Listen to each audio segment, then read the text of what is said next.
Good day everyone again. This is Kuya SMB or SMB here. So, bigyan lang po tayo ng opinion regarding sa nangyayari sa dalawang panig, sa Team Abot Kamay and of course sa Team Berador. So, alam nyo naman siguro ang nangyayari ngayon na hidwaan ng dalawang panig versus sa Team Berador and Team Abot Kamay, na noon pa naman yan na nasimul nila yung awayan regarding po doon sa mga sponsors. So alam niyo naman po noon na ang mga Team Berador noon ay nagsama-sama kasama ang Team Abot Kamay. Actually noon unang batch ang Team Berador ang pinakaunang membro ng Team Abot Kamay. Nasama na rin nga ako doon sa Team Abot Kamay noon, pero ito nangyari nga dahil sa misunderstanding, nagkawatak-watak ang Team Abot Kamay at nagdagdag din sila sa mga bagong pasok nilang miyembro. So kung may mga opinion kayo mga ka-idol, may mga tanong kayo, ano ba ang sino ba ang may kasalanan? Ang nagbigay ba ng sponsors o ang binigyan ng sponsors? Kasi doon talaga naghihidwaan ang dalawang panig.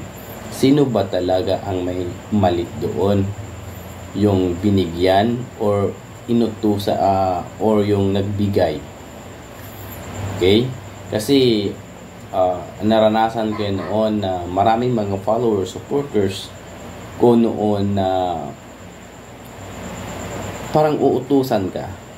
Halimbawa, ako, uutusan na pakibigay ito kay bla bla kasi wala silang contact, ganun. So, ito ang problema. Ang problema, yung inutusan, example, binigyan ka ng 50,000. Ang inutusan, ibibigay na lang doon is 45,000, 40,000, ganun. Nagkakabuksutan. Ganyan po ang way ngayon kung bakit nagkakagulo. Siguro dahil sa mga nag-sponsors din, nagre-reklamo kasi walang mangyayaring issue kung walang may nagre-reklamo. Baka against sa mga ginagawa niya na hindi kaya-aya sa kanya kahit full trust ang binigay niya sa tao, pero ang binigay ng tao sa kanya ay yung feedback sa kanya ay hindi pala ginagawa ang kanyang utos. So, ganun po yun. Why na ngayon ako hindi nakikisali sa mga abangayan ng dalawa kasi hindi tayo kasama doon. Gumawa lang ko ng content regarding doon for my opinion. My opinion ni Kuya SMB sa nangyayari. Kasi ang nangyayari, dihado na dito si Nanay Merly Peregrino dahil po sa issue na kahit naman po sino na kapag may bangayan, kasi alam naman natin na matagal na ang bangayan ng dalawang grupo, Team Berador at Team Abot Kamay, pero dalawang grupo, dalawang community na nagmula sa isang community. So alam naman natin, Team Berador, Team Abot Kamay is makamahal yan. Tapos nagsanipersa ang Team Berador sumanib sa Team Abot Kamay. Sila nagbuo ng Team Abot Kamay. Actually sila first batch si Kuya SMB sana nakasama doon kasi problema lang kay Kuya SMB is pasok balabas lang ako sa poder na ni Merly Peregrino. So, ang point ko lang naman dito is sana kung magbigay man ng sponsor, ang mga sponsor ng para sa mga tao, i-full pack ibigay. Kasi para maiwasan na ang issue. Na why nagkaka-issue ng ganito nangyayari dahil po sa mga hindi sinusunod. Dapat kung para saan yung pera na yun, doon ipundar, doon i-full bigay para maiwasan na natin ang issue kasi doon nagsisimulang issue. Noon na ano lang natin, i-recall lang natin na yung first batch ng Team Abot Kamay ang kasama ng Team Berador And alam naman natin nagkaroon sila ng misunderstanding nila na ni Marley regarding this ay sponsor. Pangalawa, sila Teo Makata, and of course si Jesse Antonio. First, second batch na kinaher din, in-invite din ni BPM. Sila ang first batch, second batch rather, na umalis din dahil sa sponsors. Pangatlo, naiwan na lang sila yung singer, tsaka yung isang vlogger, di ko masyado familiar, pero umalis din.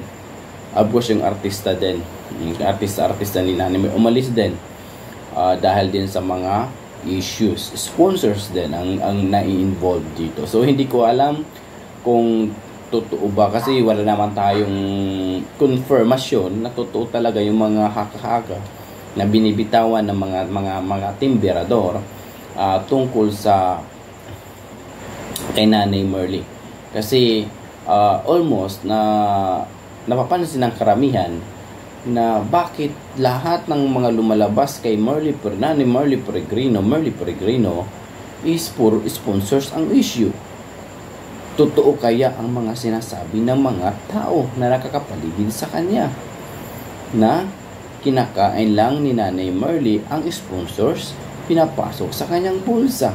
Yung po doon mga katanungan ang mga nasa isipan ng ngayon ng mga supporters ng dalawang community. Kung totoo kaya ang mga haka-haka. Ano mga ka-idol, opinion lang po naman to ni Kuya SMB mga ka-idol regarding sa aking nakikita ang mga yung grabe yung bangayan, okay?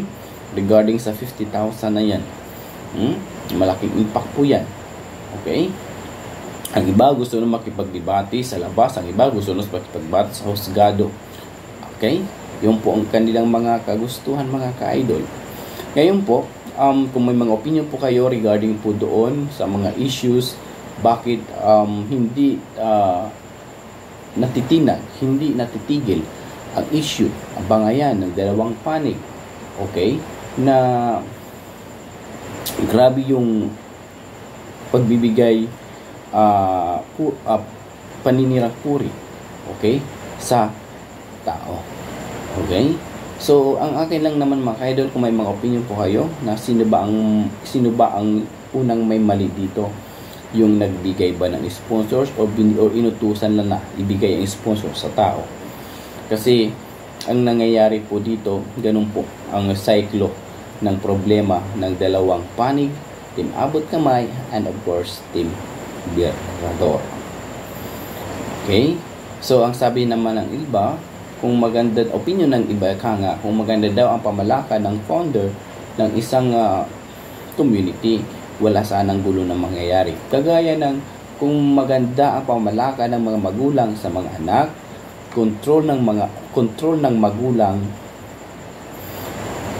paano respetuhin ang mga anak. Okay, ma-adapt din ng mga anak ang pagrespeto nila sa magulang. Kung paano din magtratar ang magulang sa mga anak. Okay, may pagkakamali ba dito si Nanay Marley Peregrino sa kanyang pakitang ugali? Bakit lahat? Bakit lahat ng mga uba ko